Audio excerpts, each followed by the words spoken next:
မျိုးသားတယောက်ဟာသူ့ကောင်မလေးနဲ့အတူနေနေတာကိုဖုံးကွယ်ခြင်းလို့ရေခဲတက်တာတဲ့ခေါင်းတင်းတိုးဝင်ပြီးပုံနေခဲ့တယ်ဒါပေမဲ့ပါဆယ်ပိုးတဲ့လူကသူ့ကိုတစ်ချက်ကြည့်ုံနဲ့မှတ်မိသွားပြီးလှုပ်ဝက်ချက်ကိုဖော်လိုက်ပါတော့တယ်အဖြစ်မှန်ကိုသိသွားတဲ့အခါကောင်မလေးရဲ့အမေကဒေါသတကြီးနဲ့ထွက်သွားတာကြောင့်အမျိုးသားဖြစ်သူကတောင်းပန်မှုအတွက်တံပိုးကြီးလက်ဆောင်တွေအများကြီးဝယ်ပြီးသူမမိဘတွေရဲ့ခွင့်လွှတ်မှုကိုရအောင်ကြိုးစားခဲ့တယ်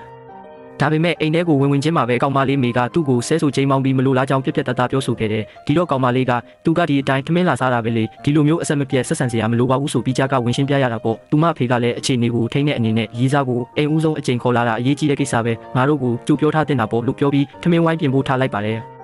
ဒါပေမဲ့အမေဖြစ်သူကတားလိုက်ပြီးမနက်ကချက်ထားတဲ့အာရှိတောက်ဆန်းဟင်းရည်ကိုပဲဟင်းမဲ့အစ်စ်တွေထပ်ထည့်ပြီးနှွေးတိုက်ဖို့အကြံပေးလိုက်တဲ့အမေဖြစ်သူရဲ့အကြီးတစ်ချက်နဲ့တင်ဖေကပါဆိုတာချက်ချင်းသဘောပေါက်သွားတယ်ခဏအကြာမှတော့စပွဲပေါ်မှာဟင်းတွေအပြည့်နဲ့အစင်တင်ဖြစ်သွားတာပေါ့အမေဖြစ်သူကသူ့ရဲ့လျှို့ဝှက်ချက်လက်ရဆိုပြီးဟင်းရည်တစ်ပတ်ကန်အကြီးကြီးခတ်ပြီးတဲ့အပြင်အများကြီးတောက်ဖို့အတင်းတိုက်ပါတော့တယ်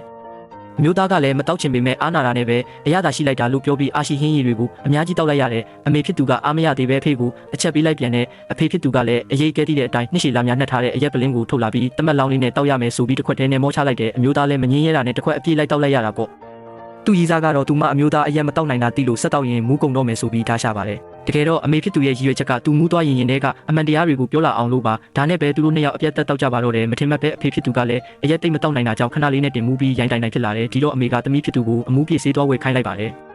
သမီးဖြစ်သူအပြင်သွားတော့မှမိဘနှစ်ပါးကအမျိုးသားကိုအသက်မိသားစုနောက်ခံတဲ့အဓိကအချက်ဖြစ်တဲ့ဝင်ငွေအကြောင်းတွေကိုစစ်မေးပါတော့တယ်ဒါပေမဲ့အမျိုးသားကအစင်သင့်ပါပဲသူကပွဲလက်မှတ်တွေအိမ်ချမ်းမြေစာချုပ်တွေအပြင်လစာကတ်ကိုပါထုတ်ပြလိုက်တယ်ဒီလောက်ထိစိတ်ရင်းမှန်တဲ့တမက်လောင်းကိုမြင်တော့မိဘတွေကသဘောကျပြီးရင်းနှီးသွားကြတယ်နောက်ဆုံးမှာတော့သူ့ကိုအိမ်ထိလိုက်ပို့ဖို့သမီးဖြစ်သူကိုမှားလိုက်ပါသေးတယ်နှစ်ယောက်သားပျော်ရွှင်ရတော့မဲ့ဆဲမှာပဲကောင်မလေးစီကိုဒင်းစီကစာတစောင်ရောက်လာပါတယ်အဲ့ဒါကတော့သူမရဲ့နိုင်ငံခြားပညာတော်တင်လျှောက်ထားမှုအောင်မြင်သွားပြီဆိုတဲ့အကြောင်းပါပဲ